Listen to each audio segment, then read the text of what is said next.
당신의 팔이 편안해지는 그곳. 안녕하세요. 수부외과 중점치료 두팔로 정형외과 하승주 원장입니다.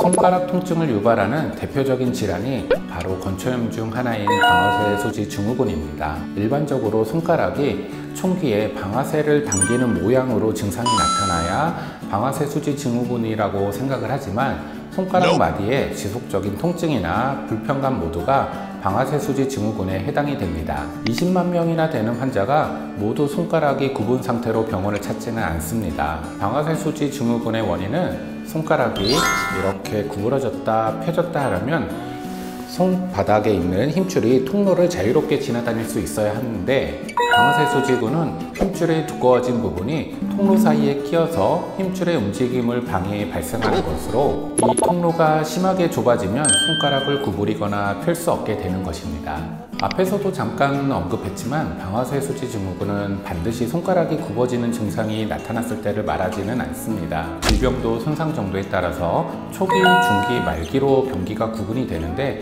여러분이 잘 아시는 이 증상은 말기에 나타나는 증상입니다. 따라서 방아쇠 소지 증후군 치료에 있어서 정확한 병기 구분을 위해서 진단이 매우 중요합니다.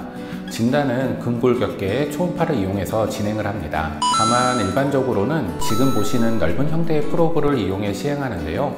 이 경우에는 작은 손가락 조직의 변화를 정확히 알 수가 없어 오진의 위험성이 있습니다. 그래서 본원에서는 캐논사의 고해상도 초음파와 손가락 전용 하키스틱을 이용하여 정확한 진단과 그에 맞는 선별적 치료를 시행하고 있습니다. 이제 수부외과 중점치료 기간의 치료 방법에 대해서 알아보도록 하겠습니다. 검사를 통해서 초기, 중기로 진단이 된다면 힘줄과 통로의 붓기를 줄여주는 기구 물리치료를 시행을 합니다. 간혹 스테로이드 주사를 문의하시고는 합니다. 이는 좁아진 통로 자체를 교정하는 것은 아니기 때문에 근본적인 치료 방법은 아닙니다. 검사 소견에서 말기라고 한다면 손가락이 통증과 굽는 증상이 심한 경우인데요. 보존 치료만으로는 증상이 호전될 수가 없으며 뒤늦게 수술을 시행하더라도 이 손가락 끝에서 두 번째 마디 자체가 덜 펴진 상태로 굳어져 버려 완전히 펴지기 어려운 후유증을 남길 수 있어 빠른 치료가 필요합니다. 최근까지도 중증 환자의 보편적 치료는 피부를 약 1cm가량 절개하는 개방형 유리술로 진행하였습니다. 하지만 보편적인 것이지 절대적인 것은 아닙니다.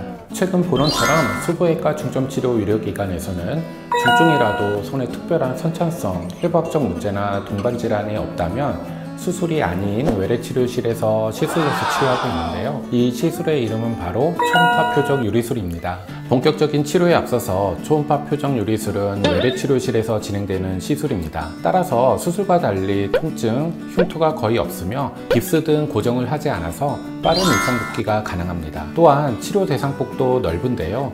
실제 본원에서 실시한 연구에 따르면 도입 후 최대 60%의 수술 치료 감소 효과를 보였을 만큼 적응증 역시 일부 환자에 해당하는 것이 아니라 대부분의 방아쇠 소지 환자에게 해당할 만큼 폭넓습니다. 치료 과정은 병변 부위에 이 수부 전용 하키스틱 프로브를 이용해서 유리술을 시행할 표적점을 좌표를 찍듯이 설정하게 됩니다. 표적점이 형성이 되면 이제 유리술을 시행하게 되는데요. 지금 보시는 이 마이크로 니들을 초음파로 관찰하면서 표적점에 정확히 삽입하여 힘줄이 움직이는 통로를 넓혀주는 활차 유리술을 시행하게 됩니다. 시술의 전 과정은 이 초음파를 통해 실시간으로 확인할 수 있어 시술 과정에서 나타나는 주변 조직의 침범에 따른 합병증 위험을 완벽히 예방할 수 있습니다.